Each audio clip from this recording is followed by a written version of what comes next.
Screen पे एक map देख रहे हैं। दरअसल ये एक नोटम है और इस नोटम ने अभी टेंशन में डाल दिया है बांग्लादेश को, चाइना को। और ये नोटम हो कहाँ पे रहा है, सबसे बड़ी बात ये है कि इसका आकार देखिए। इसके आकार से ही समझ में आ रहा है कि भारत कुछ बड़ा प्लान कर रहा है क्या। यहाँ पर चिकन नेक कॉरिडोर से ये नोटम शुरू होता है और फिर ये पूर्वोत्तर भारत में जाता है, भूटान होते हुए म्यांमार की सीमा होते हुए बांग्लादेश की सीमा के पास भी। आखिरकार भारत यहाँ कर क्या रहा है, ये इस वक्त सारी दुनिया देखने के लिए बैठ चुकी है कि इतना लंबा 25 सितंबर से लेकर 16 अक्टूबर तक भारत क्या करने वाला है। खास करके बांग्लादेश को क्या भारत कोई टेंशन देगा, जानेंगे आखिरकार क्या चल रहा है यहाँ पर। वहीं दूसरी तरफ भारत के आसपास क्या बांग्लादेश का हेलीकॉप्टर मंडराया था। बांग्लादेश में ऐसे कौन से हालात बन रहे हैं कि स्क्रीन पर एक आर्टिकल देखिए। हर्ष श्रृंगला ने कहा कि तेंदुआ तेंदुआ होता है और अपनी धारियां नहीं बदलता है। जानेंगे जियोपॉलिटिक्स में क्या कुछ चल रहा है। हमेशा की तरह जानने को मिलेगा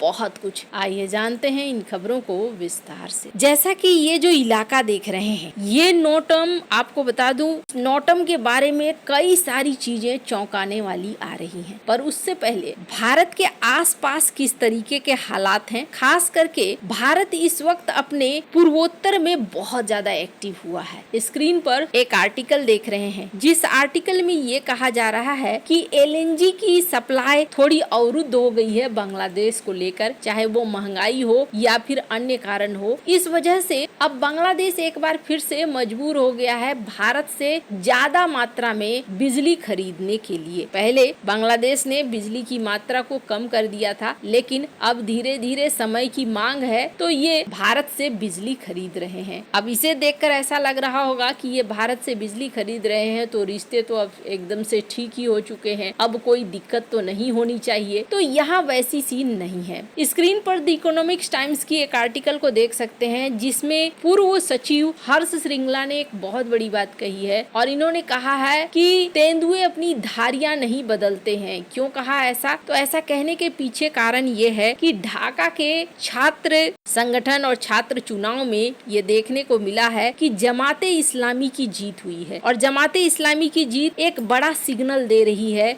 कि बांग्लादेश के अंदर अब बदलाव आ रहा है। एक ऐसा बदलाव जो पहले जो माहौल था, सेक्युलर जैसा माहौल था, वो माहौल अब खत्म हो रहा है। एक ऐसी ताकत अब आनी शुरू हो रही है जिनकी सोच भारत के साथ शायद न मिले। और इसी बात को हर्ष श्रृंगला ने कहा भी कि जो लोग इस तरीके की मानसिकता के होते हैं वो कहीं से भी अपनी मानसिकता को छोड़ते नहीं है। यानी भारत के लिए एक संकेत है कि भारत तुम तैयार हो जाओ, कल की डेट में कुछ भी हो सकता है। तुम्हारे ठीक पड़ोस में अब एक ऐसा देश तैयार हो रहा है जिस देश की सोच बदल चुकी है, पहले वाली बात नहीं रह चुकी है। हालांकि ऐसा नहीं है कि भारत इन सब चीजों को समझता नहीं है। यही वजह है कि भारत ने 500 किलोमीटर का नया रेलवे लाइन प्लान किया है। स्क्रीन पर इस आर्टिकल को देख सकते हैं। और ये रेलवे लाइन कहां से होकर निकल रही है, चाइना, म्यांमार, भूटान बॉर्डर से होती हुई ये निकल रही है। करीब 3.4 बिलियन डॉलर का ये प्रोजेक्ट है, 30,000 करोड़ के आसपास का, जहां पर भारत खर्च कर रहा है ताकि बॉर्डर के इलाकों में रेलवे लाइंस पूरी तरीके से तैयार हो। जब भी इस तरह की परिस्थितियां हो, जब लगे कि नहीं भारत के लिए एक्शन का समय आ गया है, तो भारत उस चीज का इस्तेमाल भी कर सके।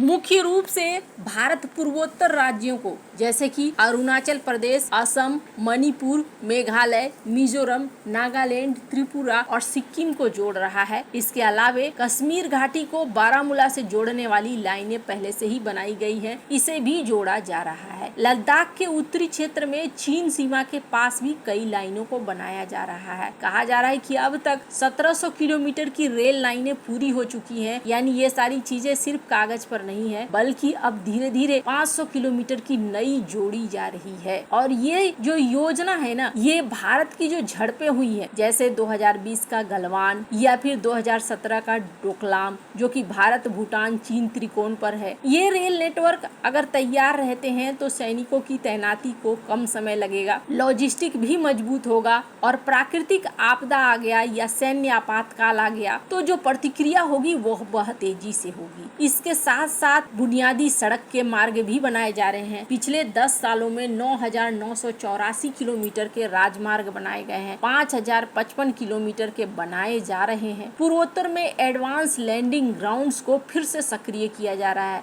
जो 1962 से निष्क्रिय हो गए थे उनको एक बार फिर से एक्टिव किया जा रहा है। तो भारत सरकार यहाँ पर बहुत सारा काम कर रही है ताकि अपने आप को मजबूत रखा जा सके। 1962 की वो गलती न दोहराई जाए जो पहले दोहराई गई थी कि नहीं, हम सीमा के इलाकों को छेड़ेंगे ही नहीं, अगर सीमा के इलाकों में हम कुछ भी करते हैं तो फिर चाइना हमसे नाराज हो जाएगा और चाइना हमसे एक्शन ले लेगा। तो ये सारी चीजें अब भारत ने खत्म कर दी है। हालांकि इस बीच ये भी देखने को मिला है कि बांग्लादेश की तरफ से छिटपुट ऐसी घटनाएं और ऐसे बयानबाजी हुए हैं जिसके बाद भारत और भी ज्यादा एक्टिव हो गया है। जैसे कि स्क्रीन पर एक आर्टिकल देखिए, त्रिपुरा इन्फो का ये आर्टिकल है। हाल के कुछ दिन पहले कुछ हेलीकॉप्टर्स भी भारत बांग्लादेश सीमा के पास दिखे। हालांकि कहा जा रहा है कि ये हेलीकॉप्टर इन्होंने सीमा को पार नहीं किया था, लेकिन ये चीजें और ये गतिविधियां बताती हैं कि बांग्लादेश अब पुराना वाला बांग्लादेश नहीं रह गया है। तुर्की पाकिस्तान के गठजोड़ के बाद इसके ऊपर पूरी तरीके से यकीन नहीं किया जा सकता है। लेकिन अब जो भारत ने किया है वो इन देशों को जो भारत के विरोधी हैं उन्हें सोचने के लिए मजबूर करेगा, क्योंकि भारत ने अभी तक के इतिहास का सबसे बड़ा ये नोटम जारी किया है, सबसे बड़े अभ्यास के लिए। इस अभ्यास का नाम नहीं दिया गया है कि इस अभ्यास में कौन सा अभ्यास होगा, लेकिन जिस तरीके से आप नोटम देख रहे हैं, पूर्वोत्तर भारत के लगभग सारे यहाँ पर सीमावर्ती क्षेत्र आ जाएंगे। इसे इसीलिए पूर्वोत्तर भारत में विशाल सैन्य अभ्यास कहा जा रहा है। और इस सैन्य अभ्यास में क्या होगा, कहा जा रहा है कि भारत के मॉडर्न लड़ाकू विमान राफेल, सुखोई 30 MKI हेलीकॉप्टर जिसमें Apache, Chinook CH-47, drone, DRDO drone या फिर हेरोन ड्रोन शामिल हो सकते हैं। ये जो युद्धाभ्यास होगा, ये युद्धाभ्यास 25 सितंबर से लेकर 16 अक्टूबर तक होगा, एक काफी बड़ी अवधि तक। और इसमें असम, अरुणाचल प्रदेश, नागालैंड, मणिपुर इन सब में फैला होगा, जो बड़े ही पहाड़ी इलाके को टारगेट कर रहा है। क्यों टारगेट किया जा रहा है, तो वैसे कहा जाता है कि पूर्वोत्तर सिलीगुड़ी कॉरिडोर को लेकर भारत बहुत एक्टिव हो चुका है और भारत अपनी तैयारियों को मजबूत रखना चाह रहा है। 1962 वाली गलती नहीं करना चाह रहा है